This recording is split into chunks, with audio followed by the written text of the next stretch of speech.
que nós nesse espírito possamos sentar e vamos meditar um pouco na palavra. Nós começamos um mês atrás a falar do tema como Deus é, porque temos entendido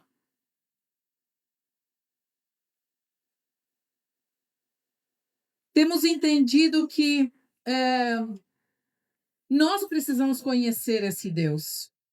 Não adianta a gente só acreditar em Deus. Acreditar em Deus, qualquer um acredita, não é verdade? Acreditar em Deus, até o diabo crê. Diz a Bíblia que o diabo crê e treme, os demônios tremem por acreditarem na existência de Deus. A diferença nossa não é que nós acreditamos em Deus, é que nós queremos conhecer esse Deus do qual nós manifestamos a sua vida e ao qual nós queremos estar engajados com os seus planos. Não temos como nos engajar nos planos de Deus se nós não conhecemos esse Deus. E por essa razão nós começamos a falar um mês atrás como Deus é. E começamos a falar dos atributos de Deus. Vocês vão lembrar que o pastor falou sobre soberania, nós falamos sobre como Deus é soberano, nós falamos que Deus é bom, nós falamos que Deus é sábio, e nós falamos por último, o pastor falou que Deus é, aqueles que estavam no grupo familiar, santo, que Deus é santo. E nós precisamos entender cada atributo de Deus. Isso são as características de Deus, e nós estamos só falando algumas delas. Deus tem, se a gente for contar, mais de 17, talvez 15 atributos, ou seja, a essência de Deus, o que Deus é. Por isso, muitas pessoas se decepcionam com Deus, porque elas não têm interesse em conhecer esse Deus. Quando nós conhecemos como Deus é, e olha, eu vou lhe dizer uma coisa, nós falamos muito, e hoje o tema é que Deus é amor. Entendendo o Deus do amor que não entendemos. Porque o amor de Deus, a Bíblia nos diz que é tão alto, tão profundo e tão expansivo que nós não temos como alcançá-lo, nós não temos como entendê-lo. É tão difícil falar do amor de Deus. Não pense que vai ser fácil para mim me colocar aqui e falar sobre o amor de Deus, porque eu tenho um contato mínimo com o amor de Deus. É tão pequeno que eu sinto. É algo que eu sinto, mas que eu não sei nem explicá-lo. E acho que todos nós que já sentimos esse amor temos a mesma sensação que quando nos perguntam sobre o amor de Deus, a gente não nos cabe em palavras esse Deus. Mas por que falamos tanto de Deus e do seu amor? Porque o mundo continua se manifestando e questionando o amor de Deus. É tão difícil explicar o amor de Deus quanto é difícil entender que os sistemas desse mundo não estão para nada alinhados ao amor de Deus. Quando falo dos sistemas desse mundo, estamos falando de tudo que faz parte dessa terra e do mundo, das sociedades em que nós vivemos. Todos os sistemas religiosos, políticos, financeiros, espirituais, religiosos, todos, quase todos, e é o que nós tentamos buscar a cada dia, nos alinhar àquilo que Deus quer para nós. É uma tarefa difícil, muito difícil, muito difícil. Mas esse é o propósito de Deus. Portanto, é possível. Amém? É possível. Porque nós podemos estar bem um pouco iludidos em conhecer o amor de Deus. Há uma ilusão. Primeiro porque nós estamos invadidos por um pseudo-amor. Nós não podemos falar do amor de Deus se nós não falamos do que nós entendemos que é o amor. Eu tenho certeza que se eu fizesse uma pergunta, escolhesse 4 pessoas aqui nessa noite para me dizer o que significa para cada um o amor, talvez cada um tenha uma visão do amor. Porque o amor é muito grande para ser sentido. Cada um tem uma percepção. E aí é que está.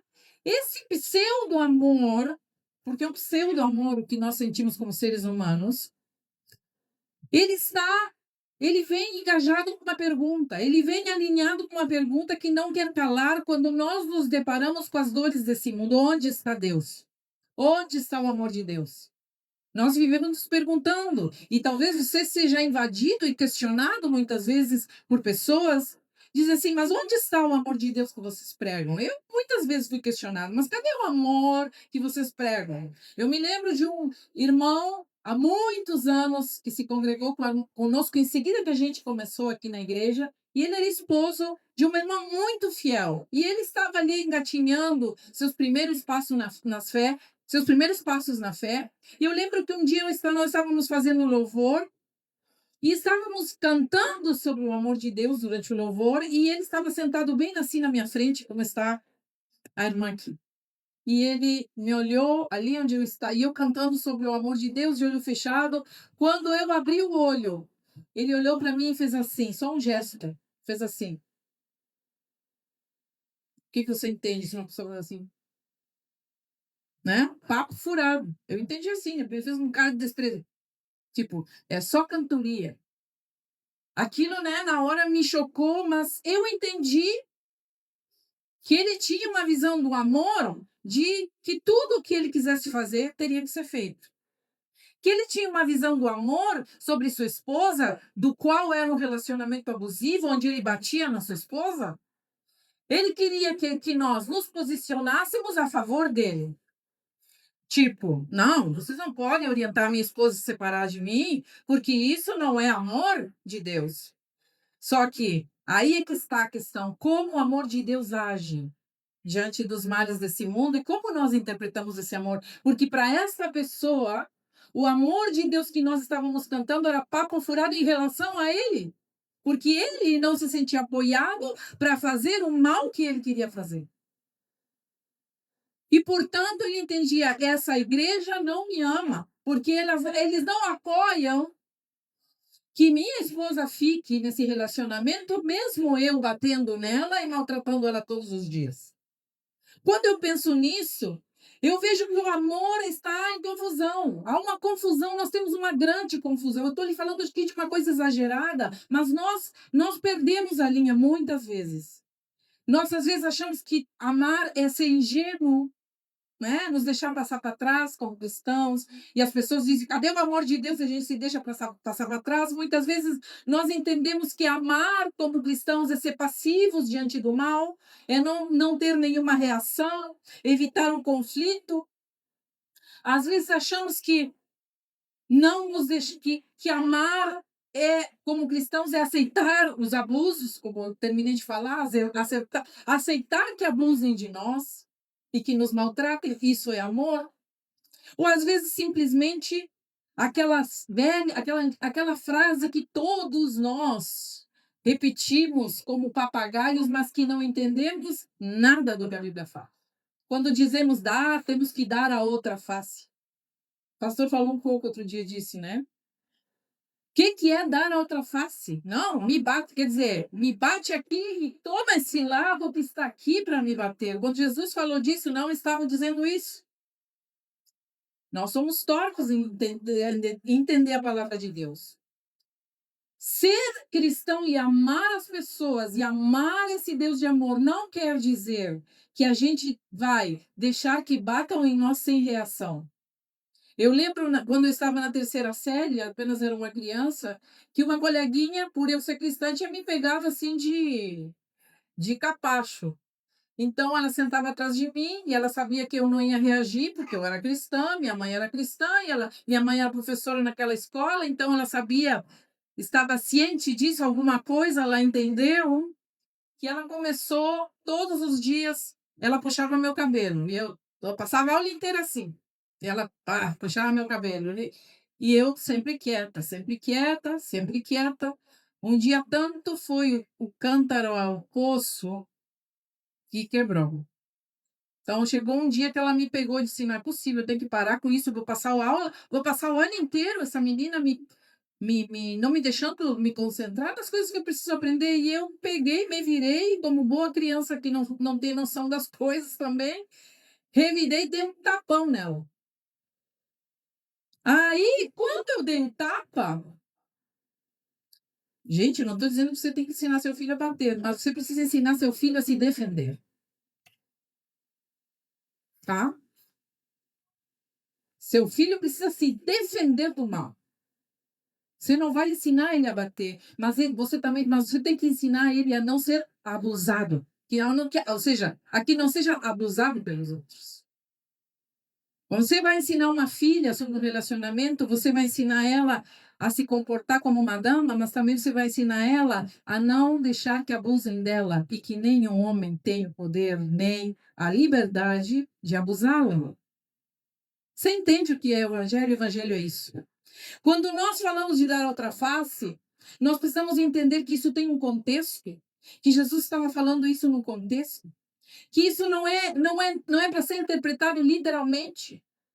Quando nós olhamos para esse amor e teria muita pretensão de tentar explicá-lo numa noite em meia hora, mas se nós entendermos, se a gente não entender e ir entendendo aos poucos o que é o amor de Deus, todos os nossos vínculos de relacionamentos serão doentes. Porque Deus criou tudo baseado na sua própria vida. E a vida de Deus é o amor. Porque diz a Bíblia que Deus é amor. É a essência do nosso Deus. Não temos como nos desvincular disso. Só que nós também, esse pseudo-amor, nos traz a visão romântica dos filmes. Ai, nós pensamos que aqueles filmes com final feliz, onde a mocinha é paparicada, e o mocinho e o rapaz se desmancha de amor e promete amor eterno, e vai fazer tudo por ela, e vai buscar a lua. E nós ouvimos as músicas, né? E que dizem que esse amor, eu vou fazer de tudo por ti. E nós vamos nos iludindo com um pseudo-amor que nada tem a ver com amor de verdade. Nós vamos achando que quando entramos num relacionamento de casados e de homem e mulher, ou num relacionamento onde duas pessoas se amam, nós achamos que vai funcionar igual que no filme. Que o nosso marido vai ser o super-homem, ou o Homem-Aranha, e ele vai nos salvar de todos os perigos e vai nunca falhar com a gente, vai ser perfeito. E nós entramos para os relacionamentos com essa ideia errada do que é o amor. Queridos,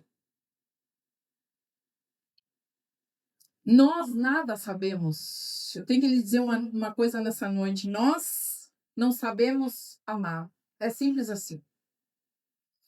Nós não sabemos amar. Nós não sabemos amar. Não sabemos ser amados também. A gente tem dificuldade em ser amados. E sequer sabemos nos amar. A gente sequer sabe amar a gente mesmo, tanto que tem tantas pessoas com problemas de autoimagem porque não sabem se amar. Agora pensa que nós carregamos uma mistura de amores. Nós que dizemos que amamos os outros, nós dizemos que os outros nos amam, pretendemos e temos expectativas em relação a isso, mas sequer sabemos nos amar. Eu fico pensando, como, Senhor, eu vou conseguir amar alguém se eu não me amo? Se eu sequer tenho um amor para mim mesmo? Se eu sequer tenho um cuidado, se eu sequer tenho entendido como me amar. Então, nós temos esse pseudo-amor, temos também um conceito infantil do amor, como crianças, achamos que o amor é fazer tudo, ou seja, que ser amados pelos nossos pais é que eles fizessem tudo o que nós queríamos. E tem ainda pais que acham, estão presos a isso, pais permissivos que acham que amar um filho é deixar ele fazer o que ele quiser. E deixar ele ser livre com suas vontades e seus pecados. Porque se o seu filhinho já nasceu tortinho, ele quer fazer, ele bate o pé, ele quer dar tapa, ele quer comer fora de hora, ele quer bater no coleguinha, ele quer então. Mas eu nunca ensinei ele a fazer isso, mas ele já tem um chip dentro dele. Então, quando nós olhamos os nossos filhos, nós vemos que nós temos uma imagem distorcida de entender como precisamos amar os nossos filhos. Eu lembro, imagina isso é amor de pai, quando a vi que tinha recém um aninho e meio, talvez. Eu lembro, nós morávamos lá na Marcílio Dias, num apartamento de um quarto andar, e ela começou a caminhar e a falar, e me lembro que nós tínhamos as janelas grandes e eu mantinha sempre aquelas janelas fechadas, porque havia crianças em casa. Então um dia eu deixei um pouco essa janela aberta, um pouquinho assim. E ela pegou um banquinho, sem eu ver, subiu em cima do banquinho e começou a olhar para fora pela janela. E me chamou, mãe, mãe, mãe. E eu fui lá correndo. Quando eu vi ela de pé em frente à janela, eu gelei e disse: Meu Deus do céu, vou devagar, porque eu não sabia qual era a intenção dela. E ela foi, me olhou e disse: Mãe, tu viu o passarinho, mãe? Eu disse: Que foi, minha filha? Sim, eu vi o passarinho. Eu quero voar que nem o passarinho. Ou seja, ela achou que se jogasse pela janela, ela iria voar que nem o passarinho. Pensa assim, ó. Como é que tu explica para uma criança que ela não pode fazer isso? Um pai permissivo, ou se nós vamos ir pelo conceito de que nossos filhos precisam ser felizes fazendo o que eles querem, diz sim, minha filha, te atira, porque, né? Vai fazer o que tu quer, o que tu gosta. Nós, como pais, precisamos colocar um limite e saber e proteger. O amor protege. O verdadeiro amor, ele protege. E muitas vezes Deus é assim conosco. Nosso amor é condescendente como seres humanos. Fazemos tudo para não ficar sozinhos, para não querermos desagradar as pessoas. Nós que somos agradadores, a gente quer agradar todo mundo, mesmo que isso vá contra aquilo que Deus estipulou para nós. Nós somos agradadores. E nós vamos olhando o texto bíblico, e aí eu quero que a gente abra as nossas Bíblias em Mateus, porque eu não encontrei ah, nenhum texto tão rico quando falam sobre o amor de Deus do que aconteceu com Pedro. Então, nós vemos que Mateus 26, e versículo 31, vou dar um tempo aí para aqueles que são leitores da Bíblia que eu estou vendo que estão buscando. Mateus 26, 31. Ele diz assim: Então Jesus lhes disse, já era a última, ou seja, Jesus já estava ali para ser levado preso, já estava ali no final. Então Jesus lhes disse: Ainda esta noite todos vocês me abandonarão. Falou os discípulos. Ainda esta noite todos vocês me abandonarão, pois está escrito: ferirei o pastor e as ovelhas do rebanho serão dispersas. Mas depois de ressuscitar, irei adiante de vocês para a Galiléia. E olha o que Pedro responde para Jesus. Que tremendo. Pedro respondeu: ainda que todos te abandonem, eu nunca te abandonarei. Sai daqui! Eu acho que ele falou assim, porque Pedro era o mate. Pedro era sanguíneo. É capaz, sai que eu vou te abandonar. Se ele fosse gaúcho, ele dizia, capaz, jamais vou fazer isso. Mas Pedro declarou, mas Jesus então respondeu, versículo 34, asseguro que ainda esta noite, meu querido, eu sou Deus e eu sei o que vai acontecer. Ainda esta noite, antes que o galo cante, 3 vezes, você me negará. E disse, mas Pedro declarou, ele seguia insistindo, gente. Seu orgulho era grande, mesmo que seja preciso que eu morra. Filme de Hollywood, mesmo que seja preciso que eu morra, Senhor, por ti. Nunca te negarei. E todos os outros discípulos disseram que a mesma coisa. Senhor, bem capaz que nós vamos te negar. Todos. E vocês já conhecem a história, né? Não preciso ler o que segue depois disso. Pedro nega Jesus 3 vezes e os discípulos dão um pé. Ninguém com Jesus na hora que Jesus precisou dos seus amigos. Agora, o interessante é que Pedro amava Jesus e morrer por ele, mas não estava disposto a morrer para si mesmo. Antes que o galo cante, Antes que o galo cante, Jesus já sabia a hora que ele ia negar. E Jesus permitiu a queda de Pedro, porque o orgulho precisava morrer em Pedro. Ele era muito dono de si, muito nariz empinado, eu sei de todas as coisas. Mas Pedro diz que Pedro, quando negou Jesus, diz que a Bíblia nos conta que Pedro chorou amargamente. Eu choro da dor de ter traído. Então, Jesus, quando ressuscita, quer dizer, quando morre na cruz, está naquele momento, né, de ressurreição, que vai ali, ele se encontra, aparece, desaparece, vai de novo, aparece ali, daqui a pouco não está mais. Quando Jesus se aparece pela primeira vez ali aos discípulos na praia, onde Pedro estava pescando e os discípulos, a primeira pergunta que Jesus faz antes de nada, Jesus não pergunta: o que que tu fez, cabeçudo? Eu não te disse, cabeçudo, que tu ia me negar? Jesus simplesmente olhou para Pedro e disse assim: Pedro, tu me amas? E Pedro disse assim: claro que te amo, Senhor. Então Jesus olhou de novo para ele: tu realmente me amas, Pedro? E a terceira vez: Pedro, tu me amas? 3 vezes, porque cada resposta, cada pergunta curava uma negação e cada resposta restaurava uma queda em Pedro. Queridos, o amor de Deus, eu não tenho como olhar para esse episódio entre Pedro e Jesus e olhá-lo como um ato, como um amor sublime manifestado manifestado na essência do que Deus é em Jesus. Porque o amor de Deus é incompreensível naturalmente. Nós não podemos entender esse amor com essa mente humana. Nós não conseguimos entender, porque o amor de Deus se sustenta pela sua soberania, pela sua justiça. O amor de Deus é sustentado pela sua santidade. O amor de Deus é sustentado pela sua sabedoria, pelo seu poder, pela sua imutabilidade. Deus não muda. Deus não é como nós, que vive mudando de ideia. Deus é imutável. Deus não muda. Deus é o mesmo. Deus não é romântico, não é como nós românticos. O amor de Deus não é romântico a ponto de deixar de ser santo e justo. Deus não pode me amar de tal maneira que permita a injustiça. Deus não pode me amar e deixar de ser justo comigo. Também Ele não pode deixar de ser justo e deixar de me amar.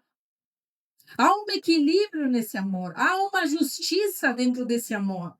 Ele não apoia situações injustas ou ilícitas. O amor de Deus é impossível que o amor de Deus apoie situações difíceis e injustas nesse mundo. Por exemplo, ele não nos livrará das consequências. Quando nós vivemos uma vida à vontade, do jeito que dá na nossa telha, haverá consequências. Nós vamos viver consequências dessa vida louca, dos nossos pecados. Mesmo nos perdoando, Ele não nos livrará das consequências do nosso pecado. O que quer dizer isso, pastor? Vou lhe dar um exemplo bem prático. Meu pai fumou 30 anos da sua vida. 30? Acho que sim. Sim, não, estou exagerando. Fumou, acho que menos de 20 anos. Mas ele fumava 3 maços de cigarro por dia. Praticamente ele acendia um cigarro no outro, né? Quando ele se converteu, ele parou de fumar. Abandonou o cigarro porque simplesmente perdeu a vontade de fumar. Não foi que ele disse: ai, vou largar porque Deus não. É porque ele perdeu a vontade. No entanto, se passaram 20 anos, 30 anos, meu pai tem 81 anos hoje. E há poucos meses atrás, talvez um ano atrás já faz, ele foi fazer um exame de pulmão, porque ele estava com uma gripe que não curava. Estava difícil de curar. E o doutor olhou e disse assim: o senhor teve algum problema no pulmão? Você sabe o que aconteceu? O senhor teve algum tipo de tuberculose? O que aconteceu? Ele disse: não, então o senhor foi fumante? O senhor é fumante? Não, não sou fumante. Fui fumante, mas já faz 40 anos que parei de fumar, mais de 40, ele disse para o doutor. E o doutor disse assim: ah, tá. É por isso então essa mancha aqui no seu pulmão. E olha, Quando eu lhe digo que Deus nos perdoa, mas não nos livra das consequências, estou falando disso. A mancha do pulmão do meu pai está ali. Mesmo ele sendo uma pessoa que abandonou o cigarro e que vive uma vida saudável e que faz de tudo porque ele tem entendido que o seu corpo é templo do Espírito Santo, então ele disse: eu vou cuidá-lo, eu vou fazer todo o meu melhor, porque o amor de Deus está alinhado em todas as coisas na nossa vida. E o seu amor está alinhado com todos os seus atributos. Ele é justo, ele é sábio, ele é santo, ele é bom, ele é soberano. Mas nós muitas vezes seremos perseguidos por causa desse amor. O amor de Deus nos confronta. E o mundo também, muitas vezes, nos rejeitará por causa desse amor. Então não pense que é fácil falar do amor de Deus. Não pense que é uma coisa assim superficial viver o amor de Deus. Se nós amamos a Deus, muitas vezes vamos ser questionados pela nossa fé. E muitas vezes as pessoas não vão nos entender. E tudo bem, nós vamos continuar em pé. Mas como Deus ama? Ou como é Deus quando ama? Você já parou para pensar nisso? Porque a Bíblia é muito clara. Nós terminamos de ler ali a passagem de Pedro. É uma manifestação de como Deus ama, nos perdoando, esquecendo o que passou para trás. Pedro, tu me amas. É uma maneira de Deus amado. Que Deus se esquece do que nós fizemos e nos dá uma chance de uma vida nova. Começar tudo de novo. Agora, vai olhar como Deus tratou o povo no Egito. Deus tirou o povo do Egito, não foi por pena. Deus tirou porque havia um propósito. O propósito de Deus para tirar o povo do Egito era muito mais importante do que ter pena. Porque o amor de Deus não se move por pena como nós. Nós temos pena das pessoas. Deus se move por compaixão. A pena não tem atitude, a compaixão se move, tem ação. E Deus foi lá e tirou aquele povo dali. Deus, então, agiu com o povo com a frieza de um cirurgião. Sabe como é que é um cirurgião? O cirurgião corta a carne. Eu, quando olho alguma cirurgia, se você parou para ver com as cirurgias ali na internet, o cirurgião corta a carne, sangra, dói. Porque o pós-cirurgia é dolorido. A frieza que tem que ter uma pessoa, eu fico pensando, porque eu não tenho, gente. Se você me dá um bisturi, eu vou ficar. Eu não vou conseguir cortar ninguém. Você conseguiria? Levanta aí a mão e diz: eu conseguiria cortar. Com certeza, tenho essa frieza. Levanta aí a mão, quero ver. Opa! Temos uns médicos aí que não foram para a faculdade. Porque médico é assim, ele já nasce com isso.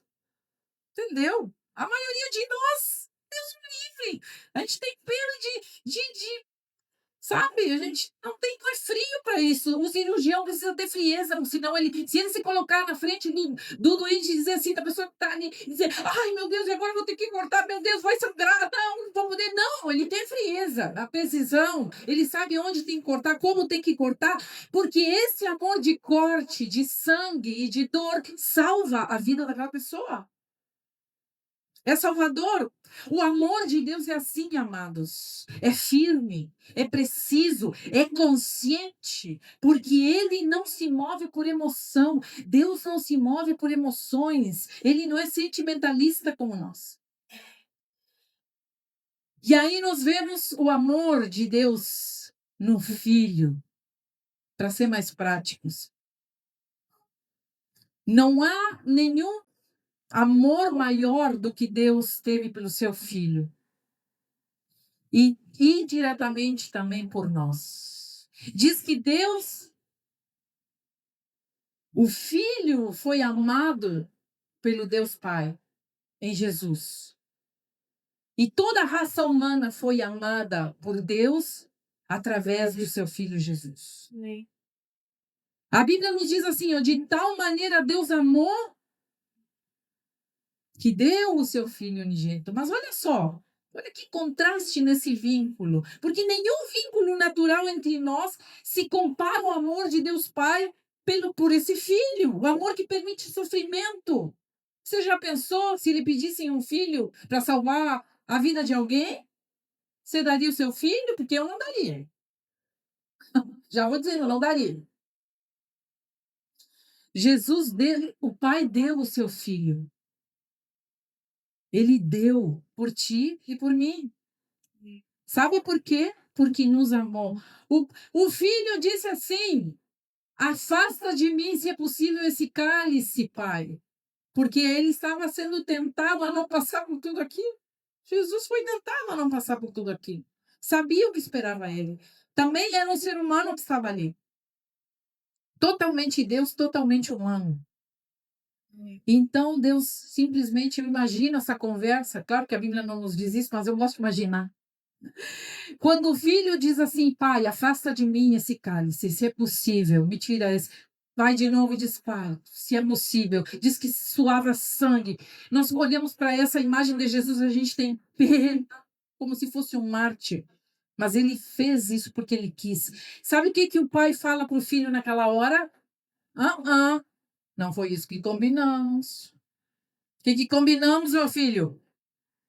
Não combinamos que tu descia para a cruz? Não combinamos que tu vinhas esse mundo para salvar toda a humanidade? Não combinamos na eternidade que tu estarias ali oferecendo tua vida e tu voluntariamente disse: eu vou.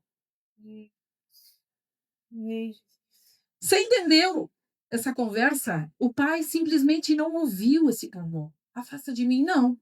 Não vou afastar. Não foi isso que combinamos. Não é hora de dar para trás. Se fez surdo. Aí você olha um Deus assim e diz, e pensa num amor que deixou o seu filho sangrar 6 horas numa cruz. 6 horas, gente. Jesus não morreu em 1 hora e meia hora. Ele demorou 6 horas para morrer. Enquanto isso, ele agonizou a dor de uma cruz. Esse foi Deus Pai, que ele permitiu que o seu filho fosse abandonado pela sua própria pessoa. Deus Pai abandona seu filho. Porque é isso que eles tinham combinado. Nada sai fora do script, nada sai fora dos planos. Deus tinha combinado isso. Então nós vemos um Deus que amou, que deu o seu filho. Como Deus deu o seu filho? Matando esse filho. Deus permite que seu filho morra nesse mundo. Deus é um Deus que mata? Aí fica a pergunta. Eu lhe diria sim, porque ele deixou Jesus morrer. Sim.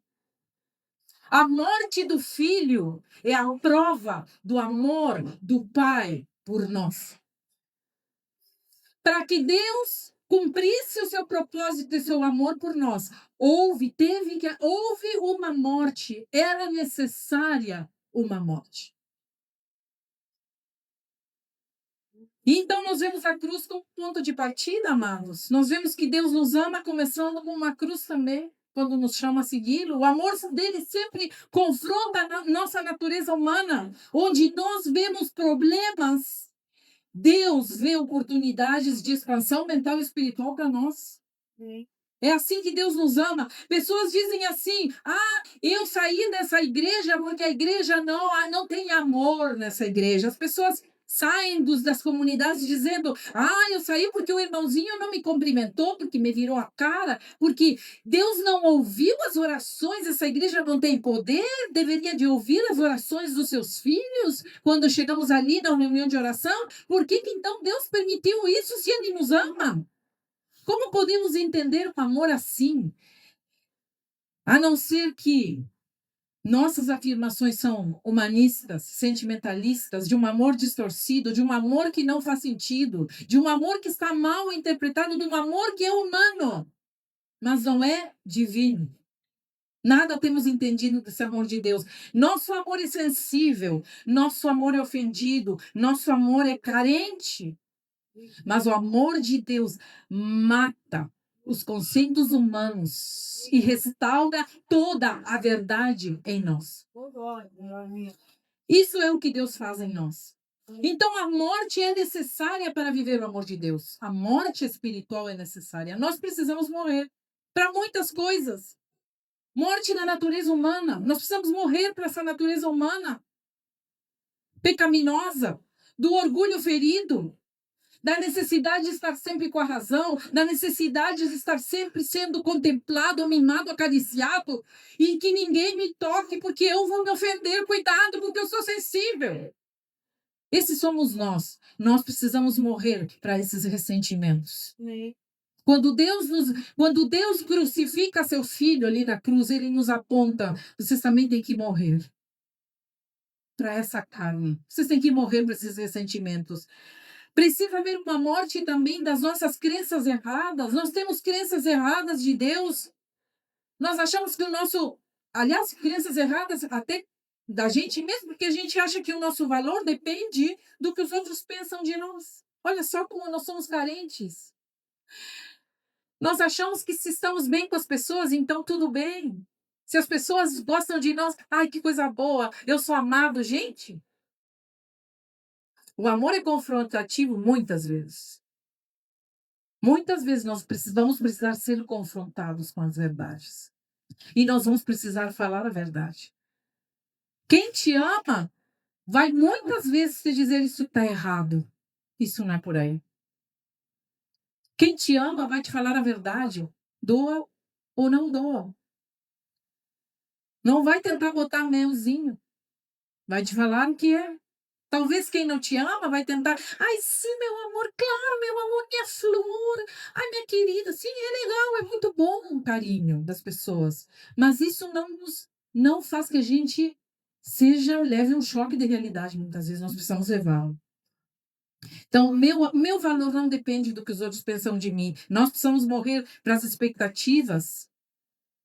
Nós precisamos morrer para as decisões sem sabedoria.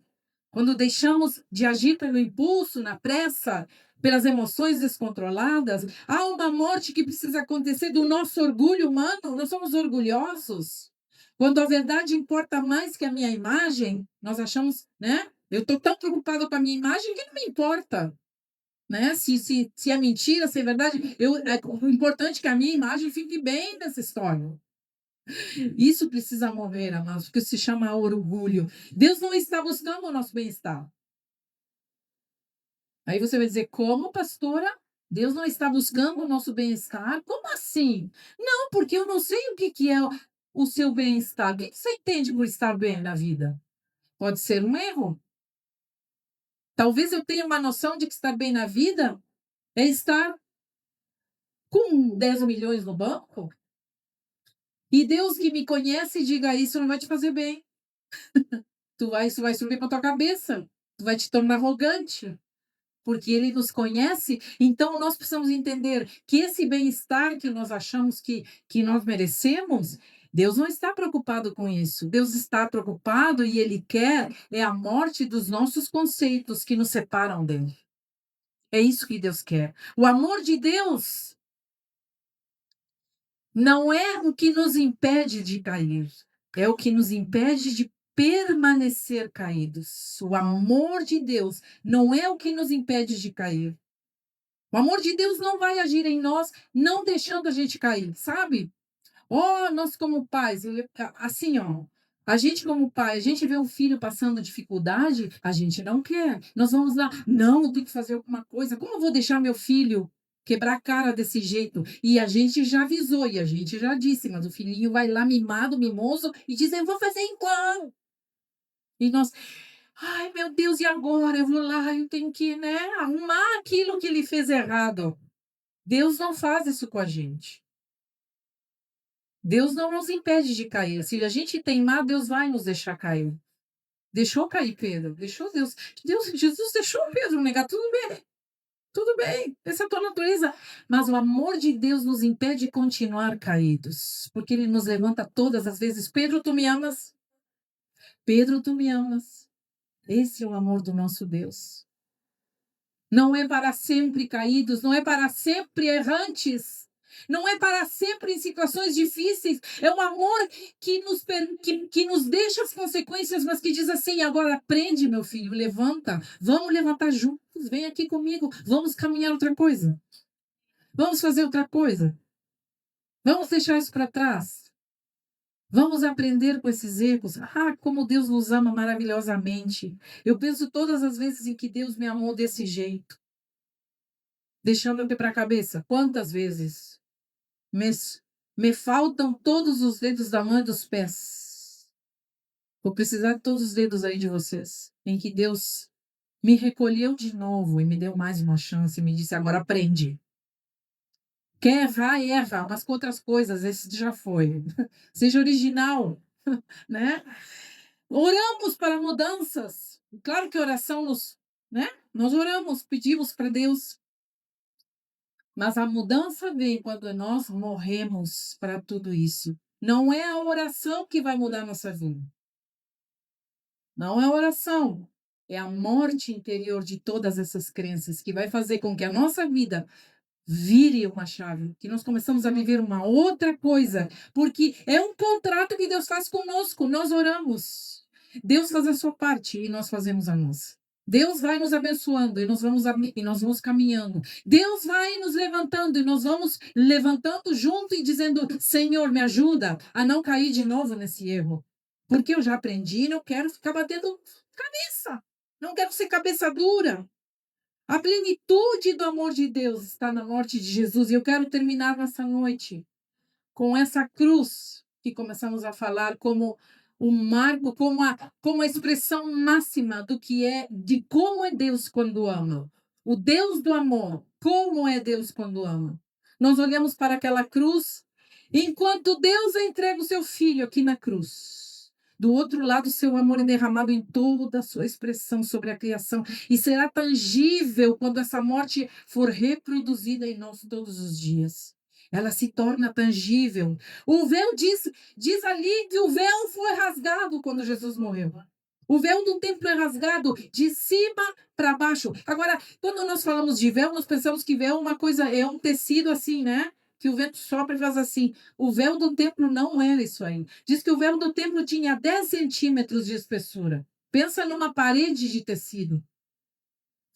Tinha 18 metros de altura e 9 metros de largura. Pensa em algo forte. Diz que esse véu se rasgou de cima a baixo quando Jesus diz: Senhor, em tuas mãos eu encomendo o meu espírito.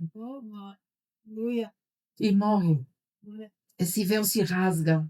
Nos dizendo que ao entregar o filho, Deus derramou o seu amor sobre a criação, porque ele queria ser conhecido como Deus do amor.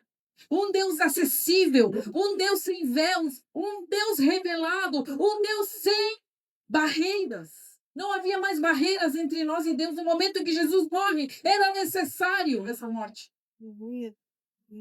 O véu se rasga. Só que, cara, eu fico olhando, gente. Acontece um abalo sísmico. Há um abalo sísmico quando Jesus morre. Porque o véu se rasga. A terra treme, diz, e as rochas se partem. Sabe? Dizendo que com o significado de que corações duros serão quebrantados por esse amor. Com o significado de que algo precisa morrer em nós e que está nos colocando um véu entre eu e Deus. Esse véu se parte, essas rochas se partem. Diz também ali que poucas vezes nós lemos essa passagem que os sepulcros, as sepulturas se abriram, gente. O Espírito de Deus chegou no cemitério da cidade. Pensa. Pensa um pouquinho nisso. Imagina essa cena. O sepulcro se abrindo quando Jesus morre. E diz que os mortos se levantam. Os mortos ficam assim, ó. Paradinhos. Cena que a gente não consegue imaginar. Mas eles não saíram caminhando. Eles ficaram ali. Bem paradinhos. Porque só no terceiro dia em que Jesus ressuscita, então eles ressuscitam. E sabe o que essas pessoas fazem? Voltam para suas famílias. A gente não lê isso, vai estar lá na Bíblia. Diz que os mortos ressuscitam e vão às suas famílias. Imagina ali, batendo na porta o seu bisavô que morreu há 30 anos. Oi, voltei. Imagina a sogra chegando de novo. Querida Nora, estou aqui de novo. Meu Deus, estava morta. Nós vemos a Bíblia, sabe, a gente não lê essas miudezas da Bíblia. Não estou falando da minha sogra, minha sogra é um anjo. Se ela ressuscitasse, eu receber ela todas as vezes lá na minha casa de novo. Mas, gente, a gente vai brincando, mas a gente não se imagina uma cena assim. Sabe por quê? Porque a morte, a ressurreição dessas pessoas, diz que os santos ressuscitaram, nos fala do testemunho do poder de Jesus naquela cruz, do poder sobre a morte, da esperança da ressurreição, de que um dia nos encontraremos com as pessoas que um dia saíram daqui dessa terra. Em outra dimensão, em outro momento, nos fala do reencontro dos que partiram, nos fala que essa separação não é para sempre, de que há poder na ressurreição de Cristo, que há poder em Deus, que esse amor de Deus traz esse poder sobre a vida e a morte. Não existe mais morte, porque então começa uma vida que é plena e eterna, que continua na eternidade e que nós vamos continuar vivendo. Isso é real? Isso é o amor de Deus. Nós não podemos entender, está acima do nosso raciocínio. Totalmente. Mas esse é o amor de Deus. Diz que conversões genuínas acontecem, porque então o oficial romano que estava ao pé da cruz diz assim, quando Jesus morre, vê todos os avalos sísmicos da natureza, diz que o oficial romano olha assim e disse, esse aqui, verdadeiramente, esse era o Filho de Deus. Se converteu, reconheceu que aquele era o Filho de Deus. Então, amados, um amor que produz milagres em nós e nos que nos rodeiam. Esse é o amor do nosso Deus. E esse é o amor que Deus nos chama nessa noite.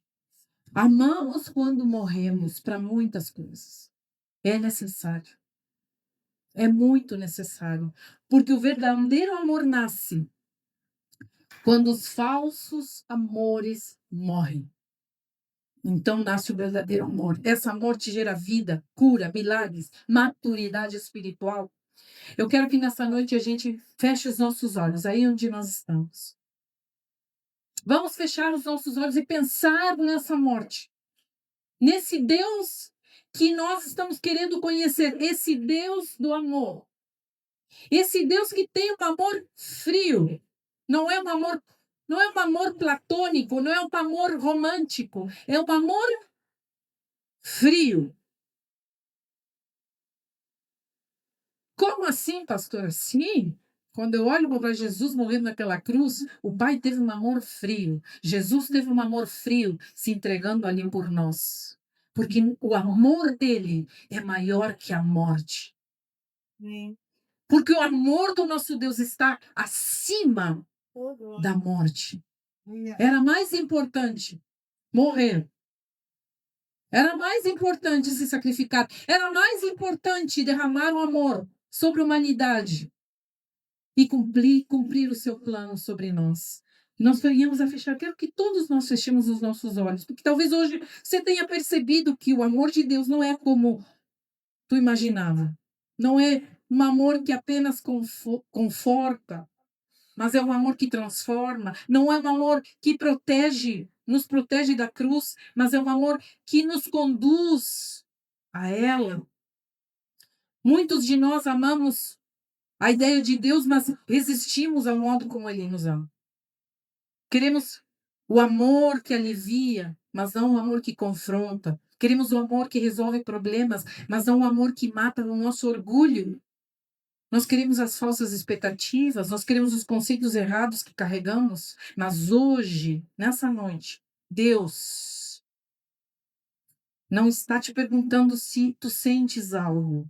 Ele está te perguntando o que tu estás disposto a deixar morrer. Ele não está te olhando com pena, ele está te olhando o que tu estás disposto a deixar morrer em ti e que é tão importante que morra. Que conceitos de amor precisam morrer em nós? Que expectativas frustradas precisam morrer? Que forma humana, emocional, limitada de amar precisa ser colocada na cruz? Porque o amor de Deus começa onde o nosso termina. E ele se revela quando abrimos mão do controle. Ele se manifesta quando aceitamos morrer para viver. E hoje o Espírito Santo está nos mostrando que nós temos resistido a esse amor. Mas ele também nos diz: não endureças o teu coração. Não te escandalizes com a cruz.